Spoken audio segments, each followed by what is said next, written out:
Il-passjoni ta' Sidna Ġesu Kristu skont San Luqa. Ftehim kontra Ġesu. Kienet riesqa l-festa tal-Għażmi, jiġifieri l-Għid. Il-qassisin il-kbar u l-kittieba billi kienu jibżgħu mill-poplu bdew ifittxu l-mod kif joqtlu lil Ġesu. Imma x-Xitan daħal f'Ġuda jgħidulu l-Iskarjota li kien wieħed mit-12 u dan mar ftehim mal-qassisin il-kbar u l-uffiċjali tat-Tempju dwar il-mod kif jagħtihom lil Ġesu f'idejhom. Huma ferħu ħafna u ftehmu miegħu li jagħtuh xi flus u hu tom kemmtu u beda jara jsib x'okkażjoni tajba biex jagħtihom lil Ġesu f'idejhom bil-moħħbi tal-poplu. Ġesu jħejji għall-ikla tal-Għid u wasal jum l-Għażmi, il-jum li fih kien ikollhom jissakrifikaw il-ħaruf tal-Għid. Ġesu bagħat lil Pietru u l-Ġwanni u qalilhom: Morru ħejjulna l-ikla tal-Għid, ħalli nieklu l-ħaruf. Fejn tridna nħejju? Staqsewh. Araw qalilhom: Intom u deħlin il-belt jiltaqa' magħkom raġel iġorr ġarra ilma. Morru warajh sa ġo d-dar fejn jidħol u għejdu lil sid dik id-dar: Għallek li Mgħallem fejn hi l-kamra tal-ikel li fiha nista' nikol l-ikla tal-Għid mad-dixxipli tiegħi. U dak jurikom kamra kbira fuq mamra b'kollox. Ħejju hemmhekk. Marru u sabu kollox kif kien qalilhom u ħejjew l-ikla tal-Għid. It-twaqqif tal-Ewkaristija. Meta sar il-ħin qagħad fuq il-mejda flimkien mal-Apostli u Ġesu qalhom: Kelli xewqa kbira li nagħmel din l-ikla tal-Għid magħkom qabel ma nbagħti. Għaliex ngħidilkom din l-ikla mhix se nagħmilha iżjed sa ma tkun seħħet għal kollox fis-saltna ta' Alla.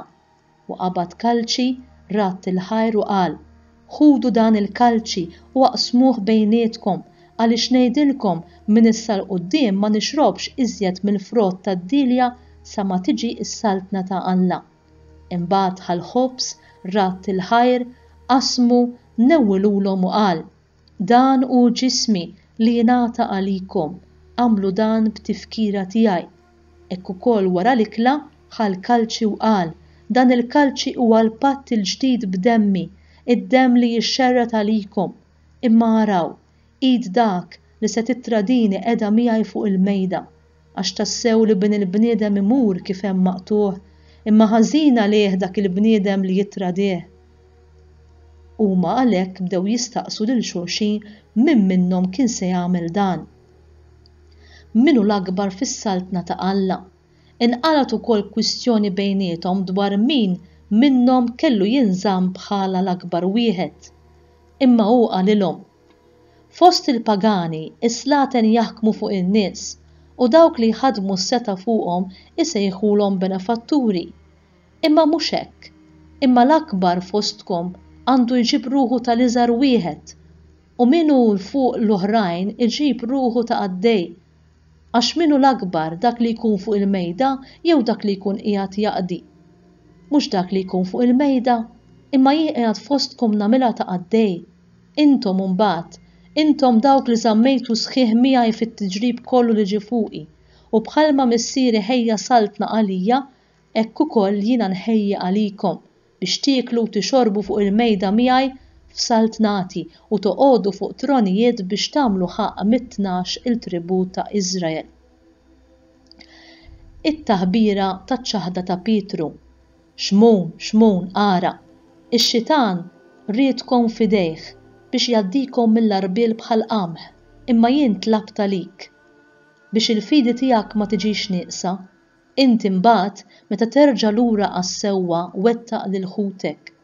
Qallu Xmun: Mulej, jiena lest li miegħek niġi saħansitra l-ħabs, lest li nieħu l-mewt ukoll. Imma Ġesu qallu: Ngħidlek Pietru li llum qabel ma jidden is-serduk tkun ċħadt għal 3 darbiet li inti tafni. Twissija ta' Ġesu. Imbagħad qalilhom: Naqsitkom xi ħaġa meta bagħtkom bla borża u bla ħorġa u bla qorq? Ma naqasna xejn weġbuh. Immissa qalilhom: Min għandu borża jqis li joħodha miegħu u min għandu ħorġa wkoll u min m'għandux sejf ibih il-libsa ta' fuq u jixtri wieħed.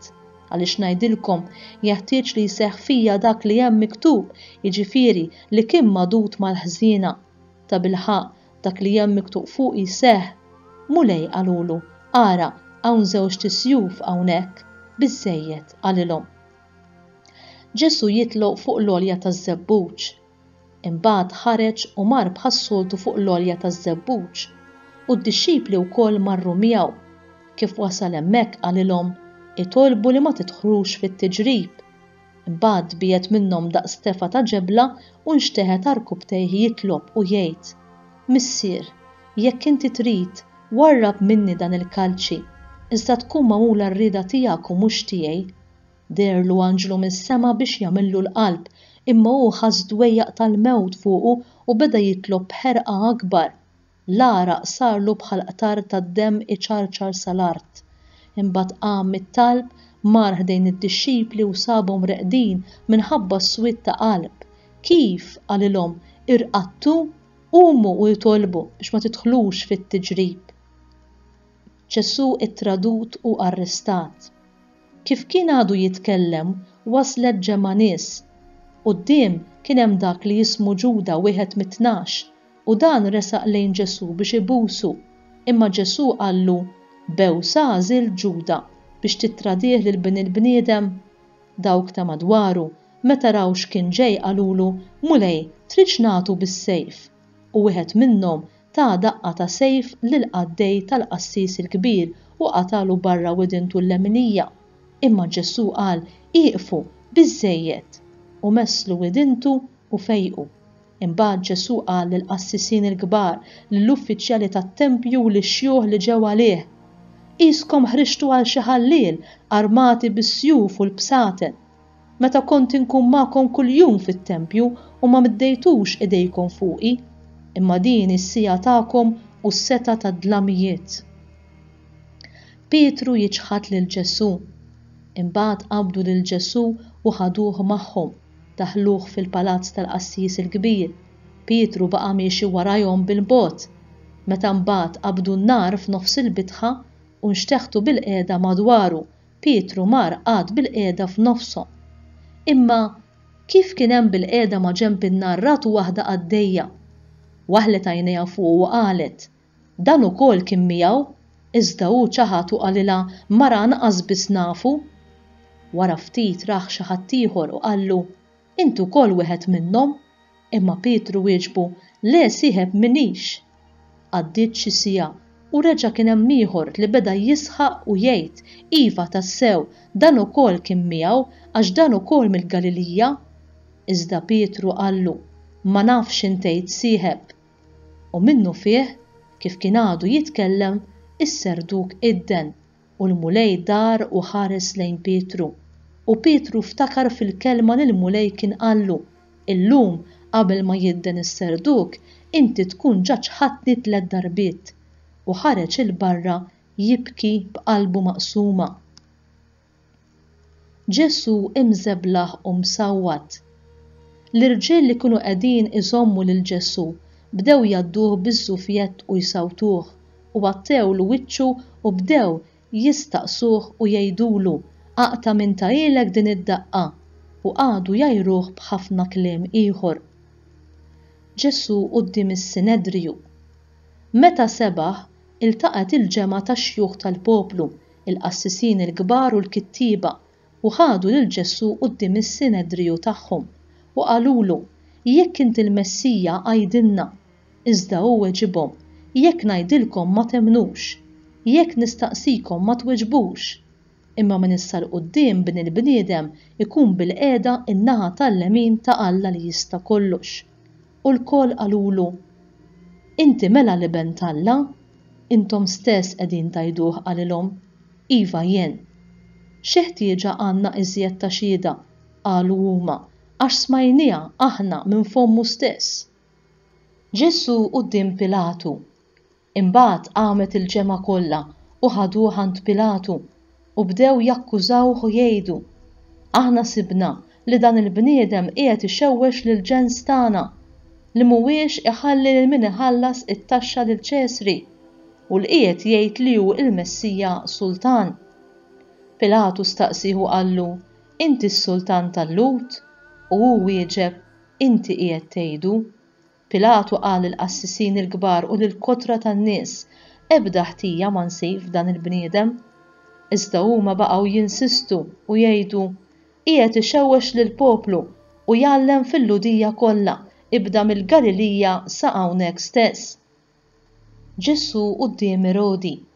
Kif sema dan, Pilatu staqsa jekk dak ir-raġel kienx mill-Galilija u meta sar jaf li hu kien min-naħa li kien jagħmel minnha Erodi, bagħtu qudiemu għax f'dawk il-jiem Erodi wkoll kien Ġerusalemm. Erodi feraħ ħafna meta ra lil Ġesu għax minn dak li kien sema fuqu kien ilu żmien jixtieq jarah bit-tama li jara li jagħmel xi sinjal. Huwa minnu bosta mistoqsijiet imma Ġesu ma wieġbu xejn. Il-qassisin il-kbar u l-kittiba b'saħħna kbira fuqhom għadu jakkużawh. Imma Erodi flimkien mas-soldati tiegħu beda iżebilħu u jaddih biż-żufjett. Libsu libsa ta' kulur ilellex u reġa' bagħtu quddiem Pilatu. Issa Erodi u Pilatu fl-imoddi kellhom għal xulxin imma dakinhar saru ħbieb. Ġesu ikkundannat għal mewt. Pilatu sejjaħ flimkien il-qassisin il-kbar u l-kapijiet tal-poplu għalilhom ġibtuli quddiemi lil dan il-bniedem bħala wieħed li qiegħed ixewwex lill-poplu. Ara, jiena stħarrixtu quddiemkom fuq l-akkużi li qegħdin iġġibu kontra tiegħu u ma sibt ebda ħtija fih. U anqas Erodi ma sab għax reġa' bagħtu quddiemna. Qegħdin taraw mela li ma għamel xejn li ħaqqu l-mewt, għalhekk nagħtih is-swad u nitilqu. Iżda huma qabdu jgħidu l-kol f'daqqa għatih il-mewt lil dan itilqilna l-Barabba. Dan Barabba kienu tifgħuh il-ħabs minħabba rewwixta li kienet qamet fil-belt għax kien qatel. Pilatu billi ried jitlaq lil Ġesu olla leħnu u reġa' kellimhom. Iżda huma qabdu jgħidu aktar minnu u jgħidu salbu, salbu. Għat-tielet darba qalilhom imma dan x'għamel ħażin. Ma sibt fih ebda ħsija li ħaqqa l-mewt, mela nagħtih is-swat u nitilqu. Iżda huma b'ħafna qajjad baqgħu jinsistu u jitolbu li jkun imsallab. Sakemm fl-aħħar għaddiet tagħhom. Għalhekk Pilatu qatagħha li jsir kif talbu huma. Telqilhom lil min talbu, jiġifieri lil dak li kien mitfuh il-ħabs minħabba rewwixta u qtil u lil Ġesu tawulhom bħalma xtaqu. Ġesu imsallab. Huma sejrin bih qabdu wieħed jismu Xmum minn Ċireni li kien ġej lura mir-raba u għabbewh bis-salib biex iġorru wara Ġesu. Kotra kbira ta' nies kienet mixja warajh. Fosthom kien hemm xi nisa li bdew iħabbtu fuq sidrhom u jibkuh. Imma Ġesu dar lejhom u qalilhom: Nisa ta' Ġerusalemm mhux lili ibku, iżda ibku lilkom infuskom u lil uliedkom. Għax araw, għad jiġi żmien meta jgħidu ħin dik li m'għandix tfal, ħin il-ġuf li qatt ma wilet u s-sider li qatt ma redda. Imbagħad jibdew jgħidu lill-muntanji qaqgħu fuqna u lill-uljiet ordmuna. Għax jekk dak kollu qegħdin jagħmluh li t-zokk meta għadu aħdar, mela xi jsir minnu meta jinxef? Kien hemm ukoll tnejn oħra, żewġ tirġiel ħatja li ħaduhom mal-mewt miegħu. Meta waslu fil-post jgħidulu l-qorrija, salbuhom hemm lilu u lil ħatja, wieħed fuq il-lemin tiegħu u l-ieħor fuq ix-xelluk. U Ġesu qal: Missier, aħfrilhom għax ma jafux x'inhuma jagħmlu. Imbagħad tellgħu ix-xorti u qasmu ħwejġu bejniethom. Il-poplu waqaf hemm iħares waqt il-kittiba bdew jiddieħku b'Ġesu u jgħidu: Salva lill-oħrajn, ħaj salva lilu nnifsu jekk dan hu l-Messija il-maħtur ta' Alla. Is-soldati wkoll bdew jgħadduh biż-żmien u resqu lejh newlulu imbit qares u qalulu: Jekk inti s-sultan tal-Lut salva lilek innifsek. Fuq rasu kien hemm ukoll kitba li kienet tgħid dan huwa s-sultan tal-Lut. Wieħed mill-ħatin li kienu msalbin miegħu beda jgħajru u jgħidlu: Int m'intix il-Messija, salva lilek innifsek u lilna. Imma qabeż l-ieħor ċanfru u qallu: Anqas minn Alla int ma tibża, int li qiegħed taħt l-istess kundanna. tagħna hija ġusta tassew għax qegħdin nieħdu l-ħaqna ta' kull ma għamilna. Imma dan ma għamel xejn ħażin. Imbagħad qal Ġesu, ftakar fija meta tidħol fis-saltna tiegħek. U Ġesu wieġbu, tassew ngħidlek illum tkun fil-ġenna miegħi. Il-mewt ta' Ġesu. Għal-ħabta tas-sitt siegħa waqgħet dalma kbira fuq il-pajjiż kollu sad-9 siegħa għax ix-xemx iddalmet. Il-velu tas-santwarju iċċarrat min-nofs. Imbagħad Ġesu għajjat għajta kbira u qal Missier, f'idejk jien nerħi ruħi, u kif għalhekk ħarġet ruħu. Iċ-ċenturjun meta ra x'ġara beda jfaħħar lil Alla u jgħid tassew li dan bniedem ġust. U n-nies kollha li kienu nġabru hemm biex jaraw meta raw dawn il-ġrajja reġgħu lura jħabbtu fuq sidirhom. Daw kollha li kienu jafuh għaldu jaraw kollox mill-bogħod, hekk ukoll xi nisa li kienu ġew warajh sa minn meta kien għadu fil-Galilija. Id-difna ta' Ġesu. U kien hemm wieħed jismu Ġuseppi, membru tal-Kunsill, imma raġel tajjeb u ġust li ma kienx qabel mal-membri l-oħra f'dak li riedu u f'dak li għamlu. Kien minn Arimatija, belt tal-Ludija, u kien jistenna s-saltna ta' Alla. Dan mar għand Pilatu u talbu l-ġisem ta' Ġesu, niżlu mis-salib, kefnu fl-iżgħar u qiegħdu f'qabar maqtuħ fil-blat li fih kien għadu ma tqiegħed ħadd. Dakinhar kien jum it-tħejjija u s-sibt kien għoddu beda. In-nisa li kienu ġew mill-Galilija ma' Ġesu marru wara Ġuseppi u raw il-qabar u kif kienu qiegħdu l-katavru. Imbagħad reġgħu lura u ħejjew il-fwejjaħ u l-mirra. Is-sibt għaddewh fil-mistrieħ skont il-preċett tal-liġi. Il-qawmin ta' Ġesu mill-imwiet. Kmieni mas-sebħ tal-ewwel jum tal-ġimgħa marru ħdejn il-qabar u ħadu magħhom il-fwejjaħ li kienu ħejjew. Huma sabu l-ġebla mgerba minn quddiem il-qabar, imma meta daħlu fih il-katavru tal-mulej Ġesu ma sabuhx hemm. U kif kienu mħassbin fuq dan, f'daqqa waħda darulhom qudiemhom żewġ tirġiel libsin il-biss jiddi. In-nisa mimlijin bil-biża' baxxew għajnejhom lejn l-art, imma dawk qalulhom l-għala qegħdin tfittxuh qalb il-mejtin lil min hu ħaj. Mhuwiex hawn imma qam. Ftakru x'kien qalilkom meta kien għadu fil-Galilija, meta qal li jeħtieġ ibn il-bniedem jingħata f'idejn il-midinbin, ikun imsallab u fit-tielet jum iqum mill-imwiet. U huma ftakru kliemu. Telqu lura meħdejn il-qabar u marru jagħtu l-aħbar ta' dan kollu lil-11 u lill-oħrajn ukoll. Kienu Marija ta' Magdala u Ġwanna u Marija ta' Ġagbu u n-nisa l-oħra li kellhom magħhom. Huma kienu li qalu b'dan lill-Apostli. Imma d-diskors tagħhom l-Apostli stħajluh tewdin u m'emmnuhomx. Madankollu Pietru qam u mar bġirja lejn il-qabar, tbaxxa biex iħares imma ma rax ħlief faxex u reġa' lura d-dar maġġeb li kien ġara. Fit-triq ta' Emmaus. Dakinhar stess ġara li tnejn minnhom kienu sejrin lejn raħal jismu Emmaus, xi 60 stadju bogħod minn Ġerusalemm, jitħattu bejniethom fuq kull ma kien ġara. Huma jitħattu u jitkixfu bejniethom Ġesu nnifsu resaq lejhom u baqa' miexi magħhom. Imma għajnejhom kellhom xi jżommhom u ma setgħux jarfuh. U hu qalilhom x'intom tgħidu bejnietkom intom u miexja. U huma waqfu bħarsa ta' niket fuq wiċċhom. Imbagħad wieħed minnhom jismu Klejofa wieġbu qallu, inti waħdek il-barrani f'Ġerusalemm li ma tafx ġara hemmhekk f'dawn il-jiem? X'ġara? Staqsihom Ġesu. Qalulu dak li ġara lil Ġesu ta' Nażaret li kien profeta setan fl-emil u fil-kliem quddiem Alla u quddiem il-poplu kollu, kif il-qassisin il-kbar u l-kapijiet tagħna taw f'idejn il-gvernatur biex ikun ikkundannat għall-mewt u salbuh. Aħna konna nittamaw li hu kien dak li kellu jifdi lill-Iżrael, iżda issa fuq kollox ġa għaddew 3 ijiem minn dawn il-ġrajja.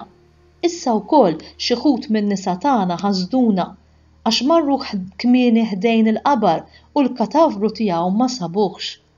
Ġew jgħidu wkoll li derulhom xi anġli li qalulhom li hu ħaj. Imbagħad marru ħdejn il-qabar xi wħud minn tagħna u sabu kollox kif kienu qalu n-nisa imma lilu ma rawhx. Qalilhom Ġesu, kemm intom boloħ u tqal biex temnu kull ma qalu l-profeti, u ma kellux il-Messija jbati dan kollu u hekk jidħol fil-glorja tiegħu, u beda minn Mosè u l-profeti kollha ifissrilhom kull ma kien hemm fl-Iskrittura fuqu.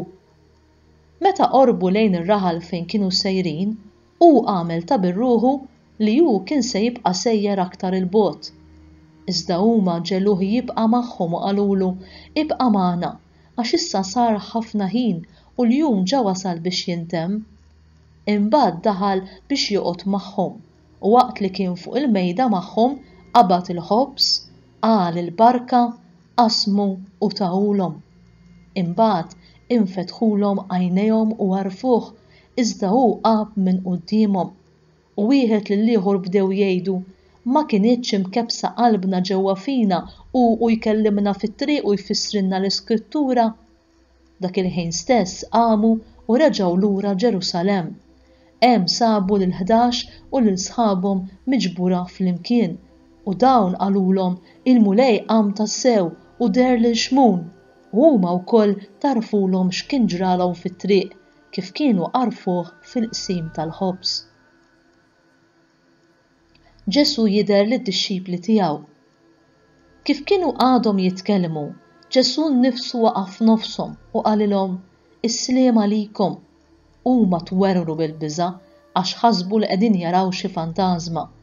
Iżda hu qalilhom għaliex tħawwadtu, għaliex dan it-tħassib kollu f'qalbkom.